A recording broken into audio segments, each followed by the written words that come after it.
오늘 우리에게 주시는 하나님의 말씀은 신약성경 누가복음 1장 1절에서 4절까지의 말씀입니다. 구약을 한번 봤다가 신약을 한번 봤다가 하는데 오늘부터는 누가복음을 볼까 합니다. 누가복음 1장 1절에서 4절까지의 말씀을 교독하시고 마지막 절은 함께 합독하겠습니다. 우리 중에 이루어진 사실에 대하여 처음부터 목격자와 말씀에 일꾼된 자들이 전해 준 그대로 내력을 저술하려고 붓을 든 사람이 많은지라 그 모든 일을 근원부터 자세히 미루어 살핀 나도 데오빌로 각하에게 차례대로 써 보내는 것이 좋은 줄 알았노니 이는 각하가 알고 있는 바를 더 확실하게 하려 함이로라. 아멘. 오늘부터 누가복음을 봅니다. 그래서 누가복음의 저자는 누가입니다. 누가는 의사이자 역사가이자 또 이방인이기 때문에 누가복음에 보면은 이 누가의 그러니까 저자인 누가의 특성이 잘 나타나 있습니다. 그는 의사이기 때문에 다른 이 공간복음서 또 요한복음에 나타나지 않는, 그러니까 예수님께서 그 당시 소외당한 각종 병든 자들, 또 귀신 들린 자들, 또 여인들에 대해 예수님께서 깊은 관심을 가지셨는데 그런 부분들을 누가는 기록을 하고 있습니다. 또 그는 역사가이기 때문에 다른 복음서의 저술가들의 글을 면밀히 살폈을 뿐만 아니라 시대적인 환경과 또 그 주위의 그러니까 인물에 대해서 자세하게 언급을 하는 것을 볼 수가 있습니다. 또 그는 이방인이기 때문에 이 다른 복음서, 그러니까 히브리인들의 관점에서 보는 것과 달리 헬라의 역사가들이 쓰는 그 기록의 방식을 취하고 있습니다. 그러니까 편지 서두에 먼저 수신자와 편지를 쓰는 이유를 밝히고 있습니다. 먼저 수신자에 대해서 알아보겠습니다. 수신자는 데오빌로 각하입니다. 그래서 이제 데오빌로라는 뜻은 하나님이라는 뜻의 데오와 사랑한다라는 필리오, 그러니까 라는 합성어로 하나님을 사랑하는 사람이라는 뜻이 되는데, 이러다 보니까 이제 데오빌로여에서 데오, 필로 합성어가 되어 있는데 어떤 사람들은 이 성경 누가복음을 해석할 때 수신자가 누구냐? 물론 데오빌로인 줄은 아는데 데오빌로 개인이 아니라 하나님을 사랑하는 그리스도를 섬기는 사람들을 통칭하고 있다. 이렇게 조금 이제 해석을 조금 더 확장시켜서 해석을 하는 사람도 있습니다. 그러나 성경에 보면 데오빌로가 알고 있는 것을 더 알게 하려고 편지를 썼다라고 말을 하고 있을 뿐만 아니라 데오빌로 다음에 각하라는 이 표현이 있기 때문에, 그러니까 칭호를 사용하고 있는 것으로 보아서 데오빌로라는 사람의, 그러니까 특정인의 이름으로 보는 것이 더 타당하다라고 보는 것입니다. 그래서 누가는 데오빌로라는 이 각하, 그러니까 지도급 인사죠. 로마의 지도급 인사 데오빌로가 누군가로부터 예수님에 대하여 듣고 배웠지만 그가 뭔가가 미심쩍어하는 부분이 있다라는 것을 알고 그에게 예수님의 생애와 사역을 알리기 위해서 이 편지를 쓰고 있는 것입니다. 근데 왜 우리가 2000년 전에 누가가 데오빌로에게 각하에게 쓴 편지를 살펴봐야 할까요? 그것은 누가가 개인적으로 데오빌로에게 보낸 편지이지만 이 편지의 주인공, 그러니까 이 편지의 주인공은 데오빌로가 아니라 예수님이기 때문입니다. 이 편지는 예수님에 관한 편지이기 때문에 우리가 누가복음을 살피는 것이죠. 그렇습니다. 이 편지의 주인공, 이 편지의 숨은 메시지는 예수님이십니다. 그러니까 약 2000년 전에 세계사에 수많은 사건들이 있었습니다. 그 당시에 예수님은 별로 알려지지 않았고 당시의 역사가들 눈에는 별 볼 일 없는, 주목되지 않는 사람처럼 보였습니다. 그러니까 한마디로 역사의 전면에 나타나서 그 사람의 생애를 기록해야 될 이유가 없었습니다. 그러니까 그런 인물로 생각하지 않았던 것이죠.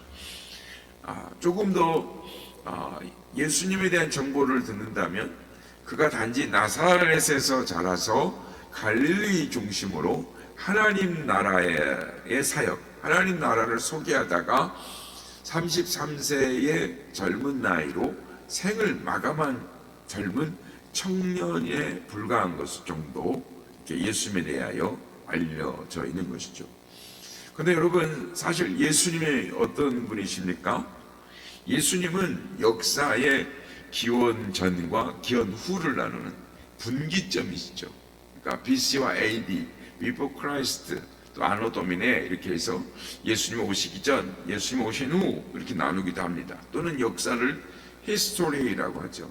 그러니까 영어로 하는 게 좀 그렇습니다만은 his와 story, 그래서 그의 이야기라는 합성어로 예수님의 이야기가 바로 history라는 것을 우리는 이미 다 알고 있습니다.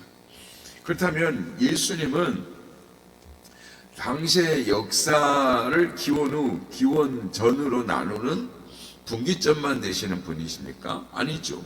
예수님은 스스로 나는 알파와 오메가요, 처음과 나중이요, 시작과 끝이니라 라고 말씀을 하십니다.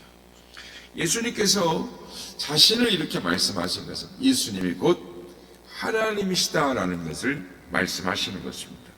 그렇습니다. 예수님은 인간의 역사의 관점에 보면 4대 성인에 들어갈 수 있을지 모르나 예수님은 하나님이십니다.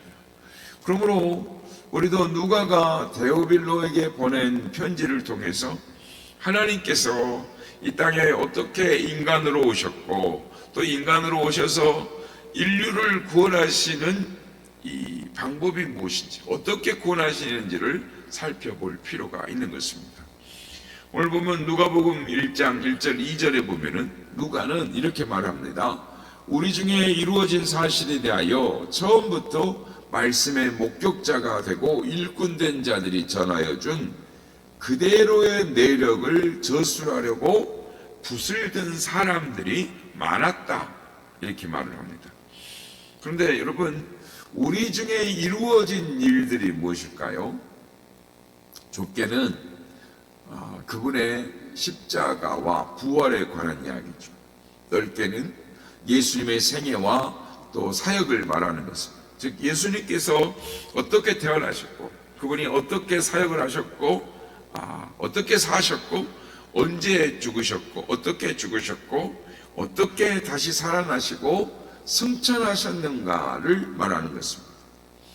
우리가 알다시피 예수님은 성령으로 동정녀 마리아에게 잉태하여 태어나셨습니다. 오셨습니다. 그리고 공생의 기간 동안 수많은 기적을 행하셨죠.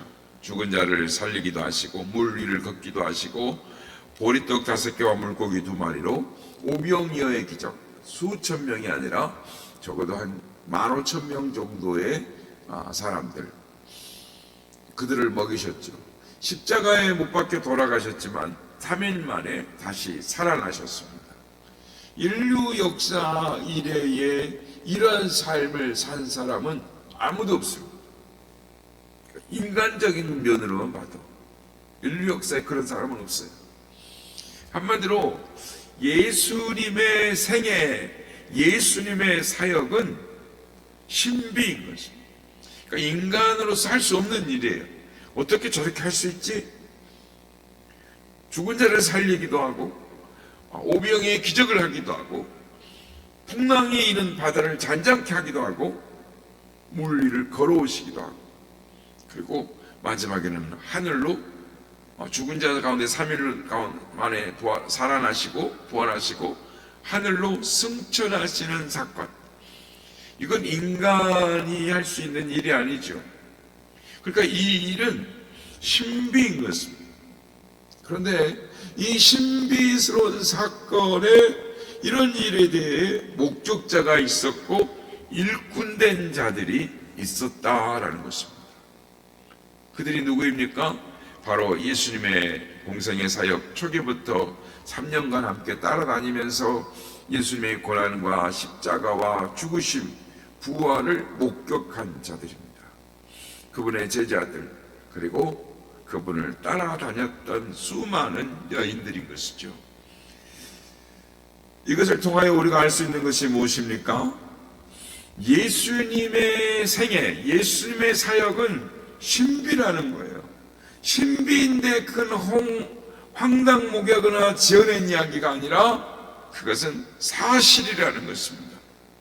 그렇기 때문에 누가는 제자들에 의해서 사실로 확인된 그 신비를 찾아내고 연구해서 그래서 데오빌로에게 편지를 보냈다라는 것입니다.